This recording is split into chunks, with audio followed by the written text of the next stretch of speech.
Alright, so we're going to be learning about cryptography today. The way you encrypt data. Into images.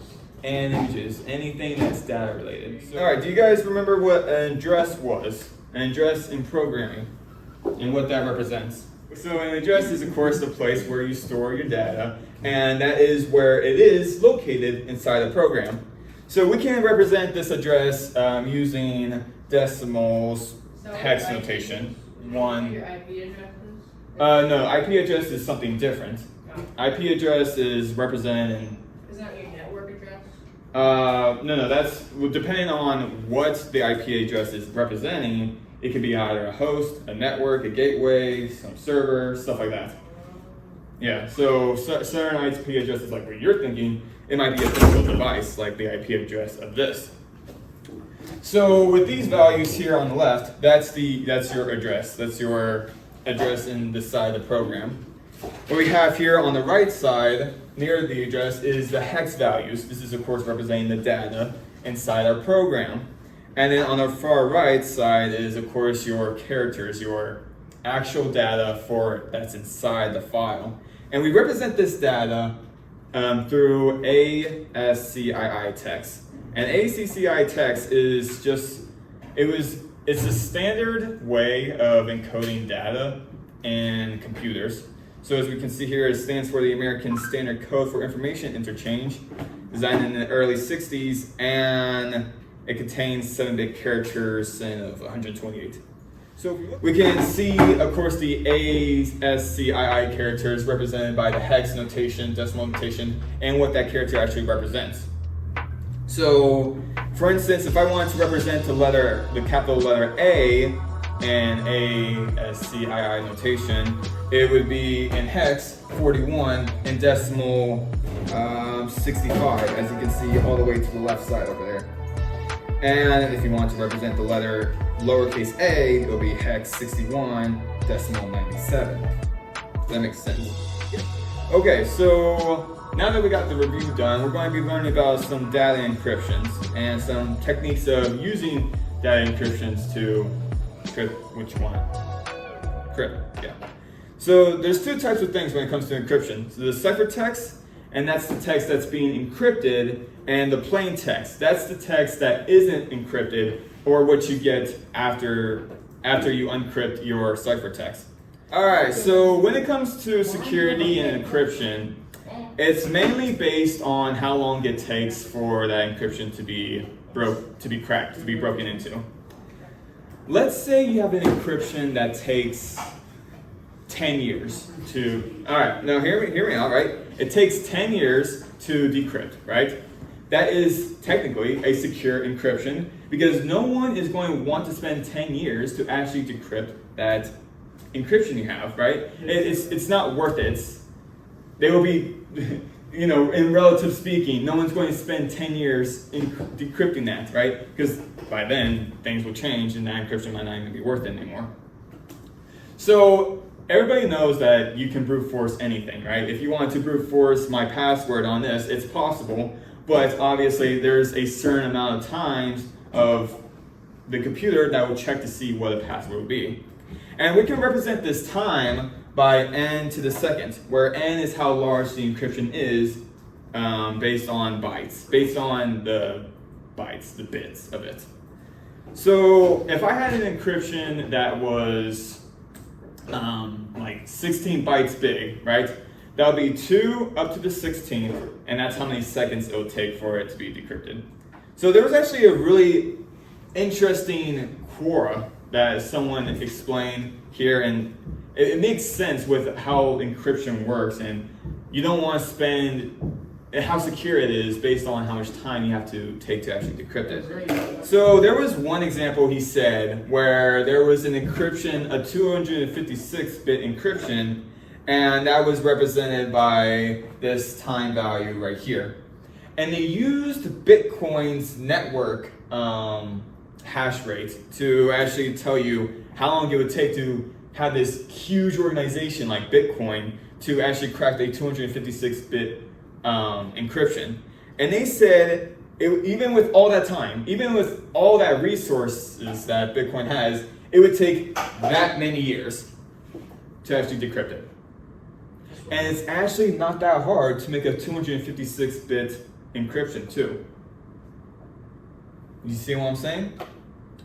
That's how you can technically brute force this, right? It's not unbreakable, but the likelihood of you breaking it is really small. They even put at the bottom, you can win the Powerball, the lottery Powerball, more often than you could in cracking that. Because it is a chance that you could crack it, but it's a very low chance. Okay, so an example I wanted to have here was this really simple encryption, which I think is about 16 bytes. So it'll be produced pretty fast. But the way that we want to actually decrypt a hash or encryption we have like this, we need to first find what the encryption is, right? What type of encryption it is, right? And we also need to use a tool to actually decrypt a hash. So when it comes to cryptography, there's multiple hashes, like MD5, I'm just pointing out there, MD5, SHA-256, I mean, there's a lot out there. So a tool we can use to actually identify a hash is called a hash identifier. And you guys don't have to follow along because you're not going to be able to get this hash that I have right here unless you type it out. But when we run hash identifier, it actually tells us what kind of encryption method is being used. So when I press enter, it'll tell us at the very top possible hashes MD5.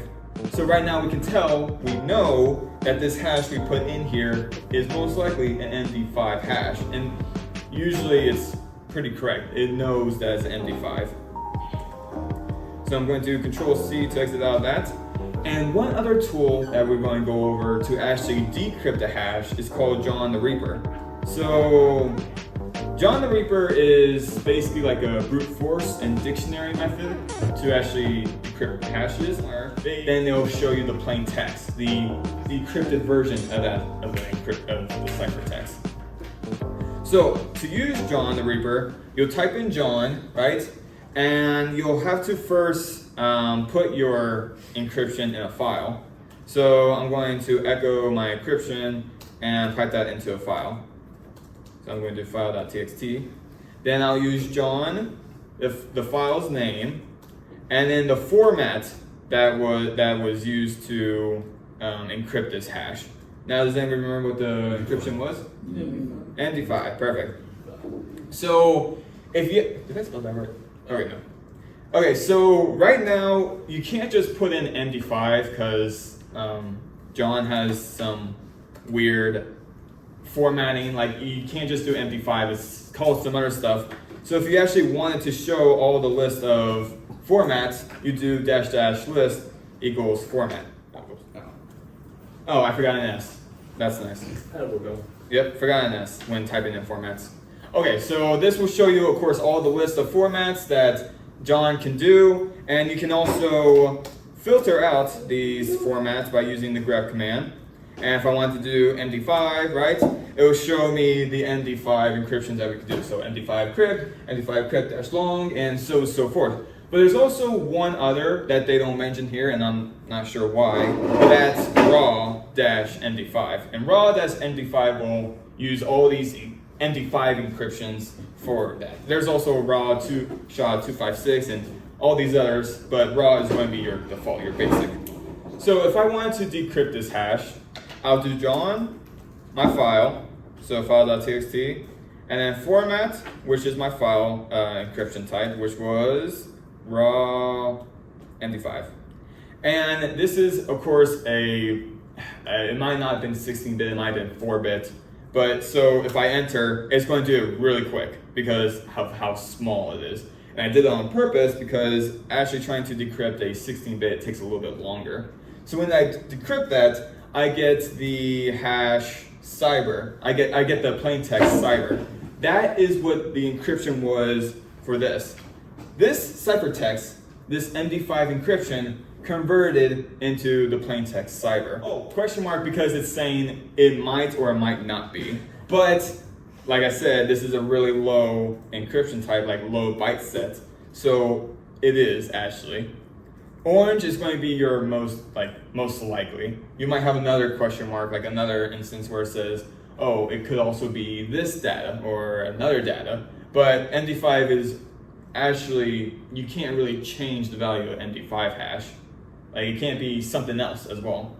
Like one MD hash can't equal two values. It can only equal one value.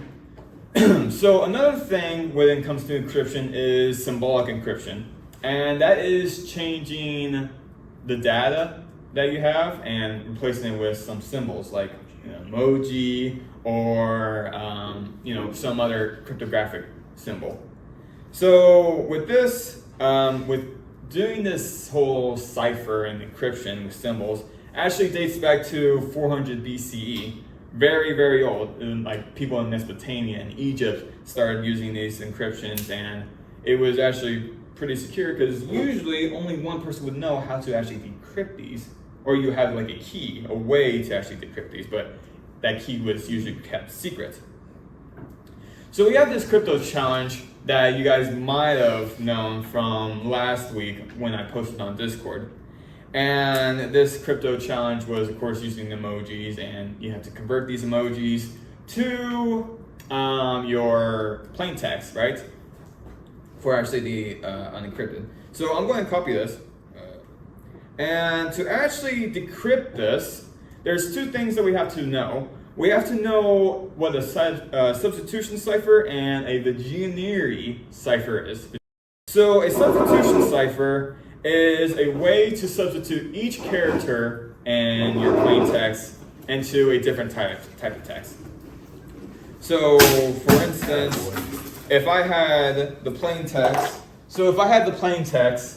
A, B, C, D, and I use the substitution cipher, that substitution cipher would convert these into a different character. So we'll move these places values to the next side. So A becomes B, for instance, B becomes C, C becomes D, and D becomes E. And that's how we'll substitute the values for a different type of value. Or, of course, you can substitute the value for a symbol, like how we did with the emojis.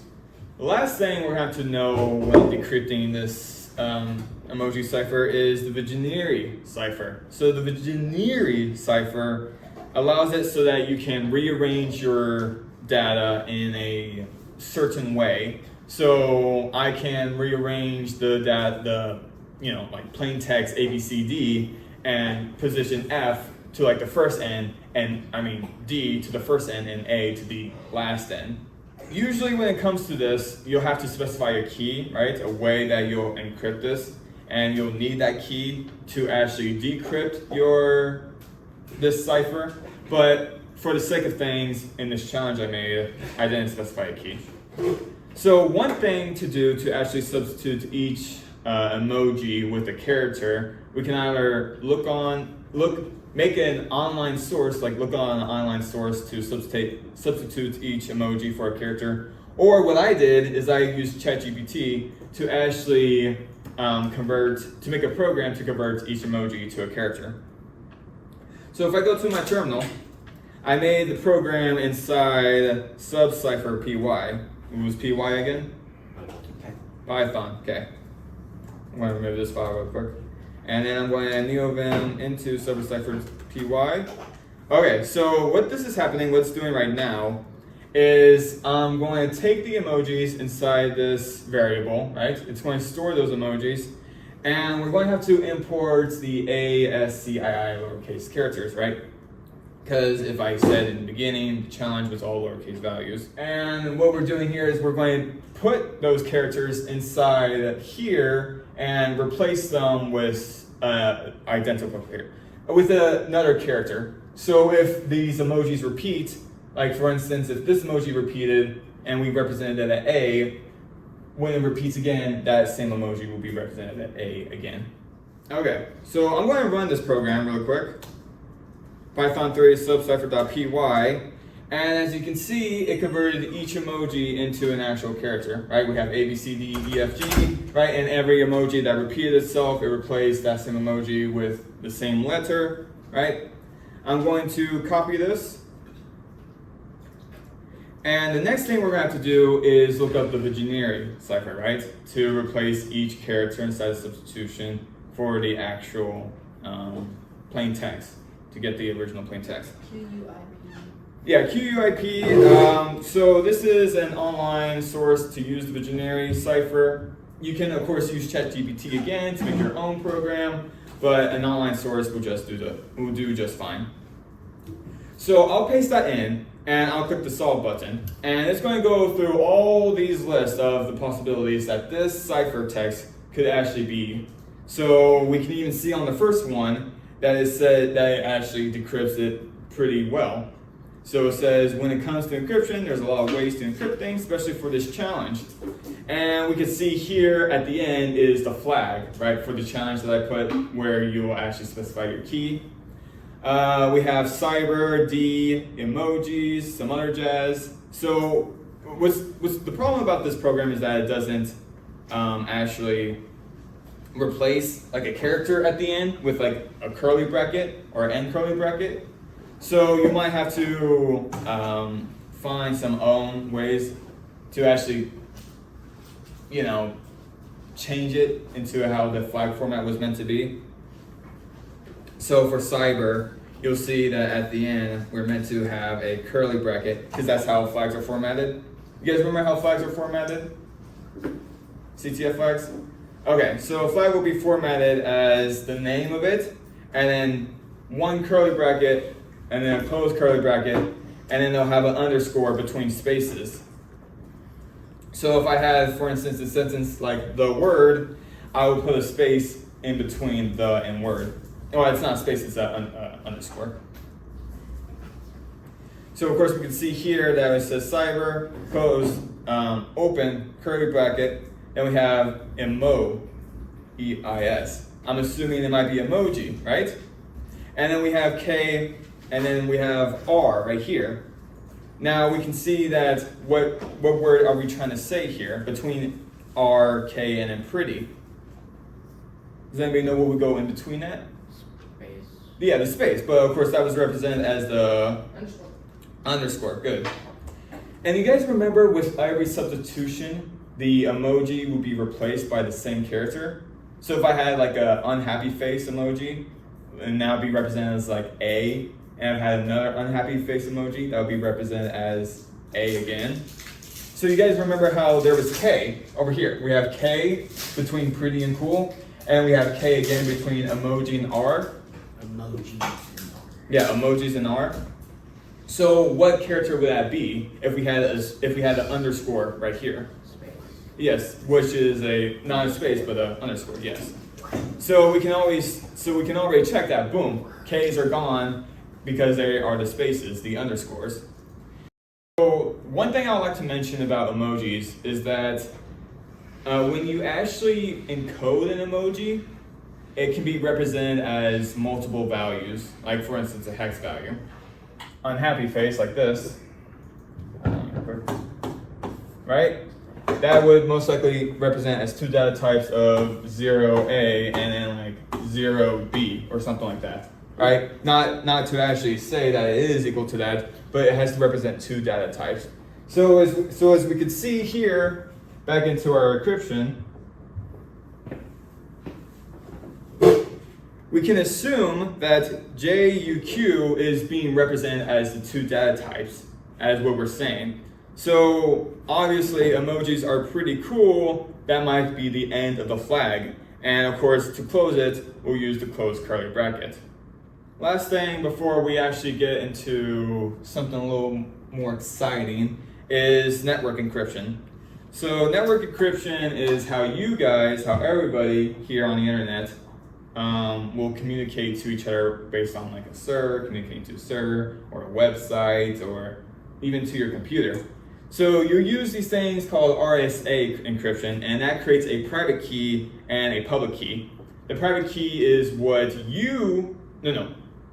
the server where you're communicating to will store, and you as the user are holding the public key.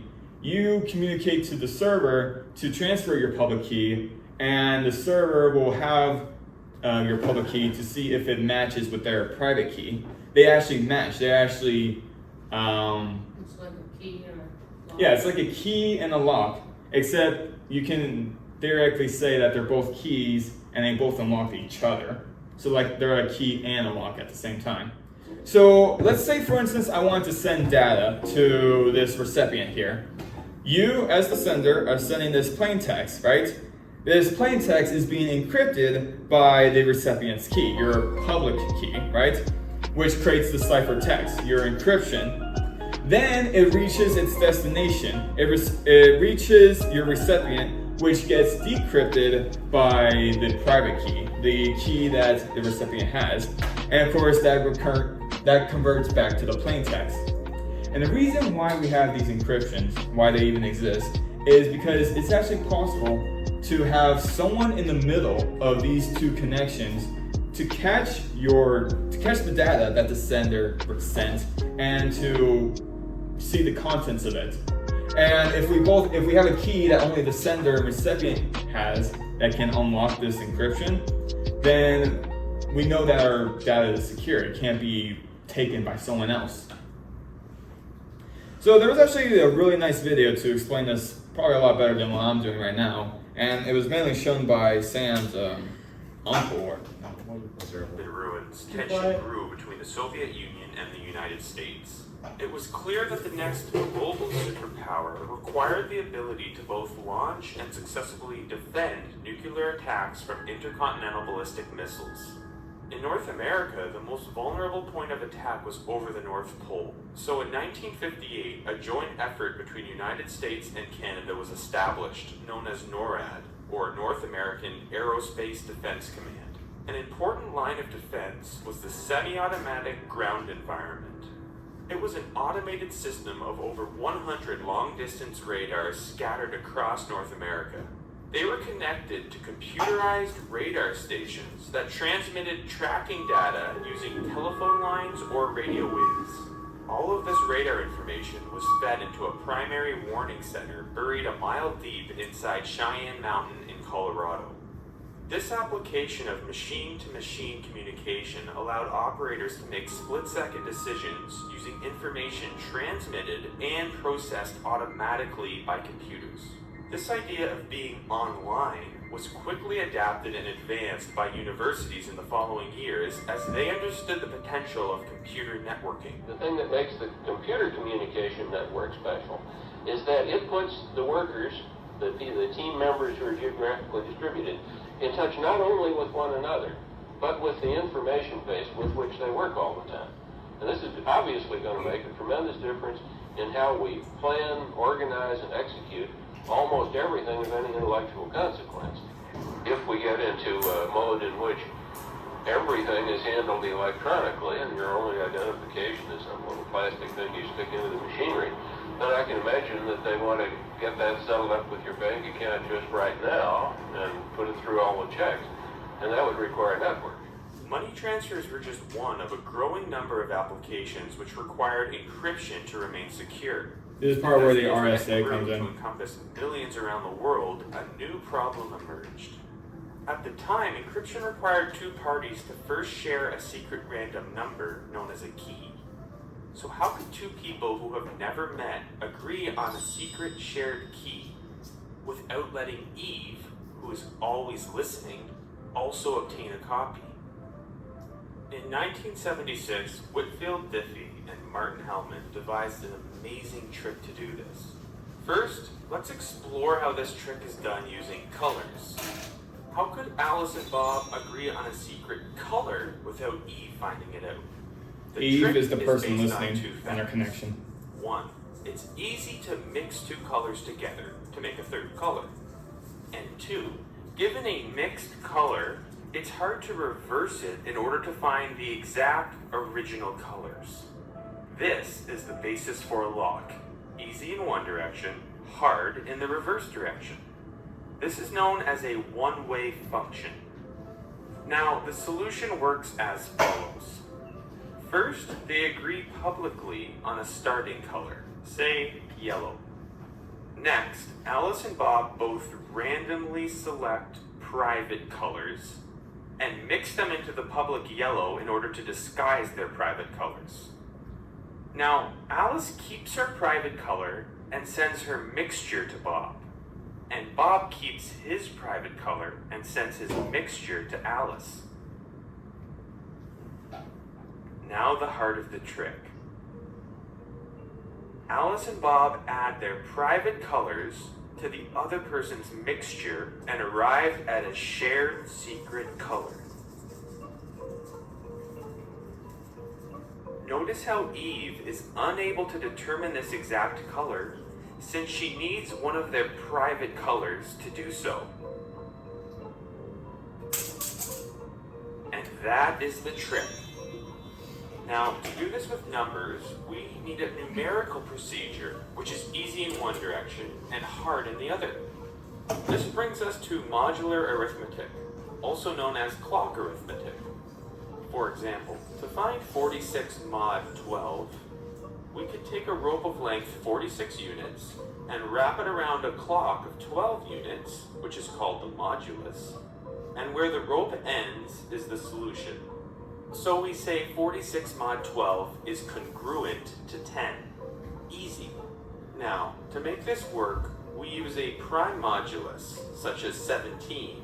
Then we find a primitive root of 17, in this case 3, which has this important property that when raised to different exponents, the solution distributes uniformly around the clock. 3 is known as the generator. If we raise 3 to any exponent x, then the solution is equally likely to be any integer between 0 and 17. Now, the reverse procedure is hard. Say, given 12, find the exponent 3 needs to be raised to. This is called the discrete logarithm problem. And now we have our one-way function, easy to perform, but hard to reverse. Given 12, we would have to resort to trial and error to find matching exponents. How hard is this? Well, with small numbers it's easy, but if we use a prime modulus which is hundreds of digits long, it becomes impractical to solve. Even if you had access to all computational power on Earth, it could take thousands of years to run through all possibilities. So the strength of a one-way function is based on the time needed to reverse it. Now, this is our solution. First, Alice and Bob agree publicly on a prime modulus and a generator. In this case, 17 and 3. Then, Alice selects a private random number, say 15, and calculates 3 to the power 15 mod 17, and sends this result publicly to Bob. Then Bob selects his private random number, say 13, and calculates 3 to the power 13 mod 17, and sends this result publicly to Alice. And now the heart of the trick. Alice takes Bob's public result and raises it to the power of her private number to obtain the shared secret, which in this case is 10.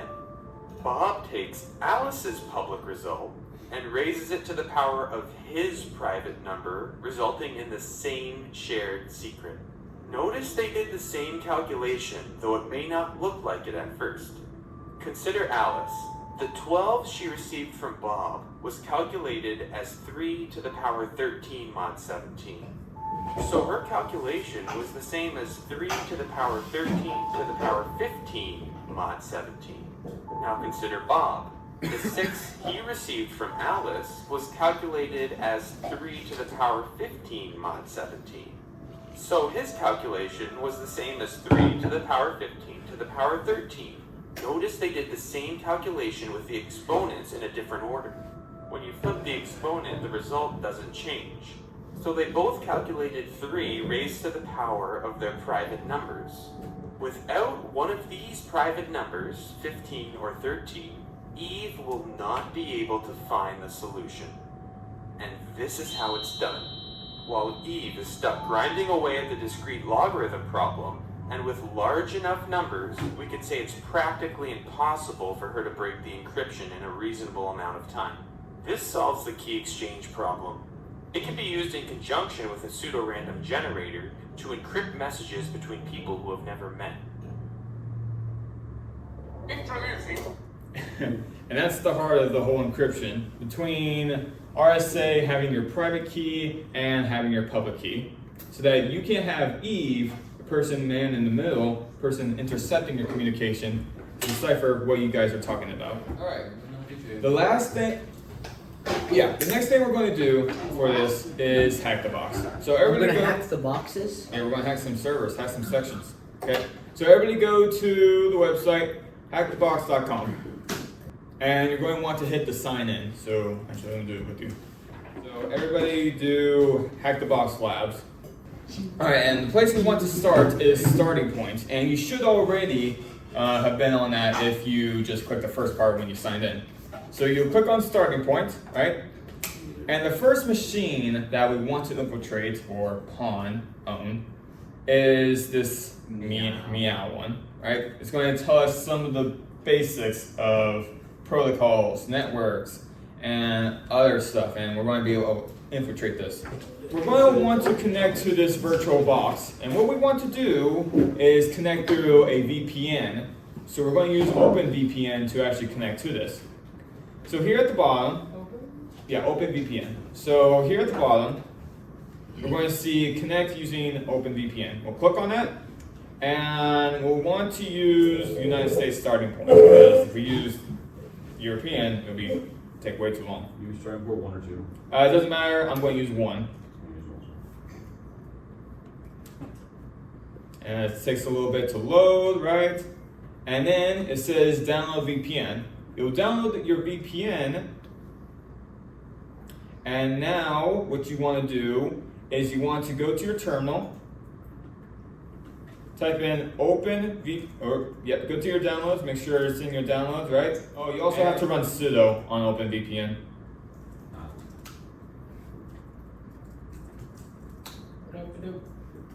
Okay, so make sure you download your VPN, right? You go to your terminal, do the command OpenVPN, which some of you might have to install. So if you have to install it, that's okay. OpenVPN, and then your VPN's name, which should be in your downloads folder if you downloaded it. Yes, you'll also notice that you'll have a new IP when doing this. So your IP changes as well.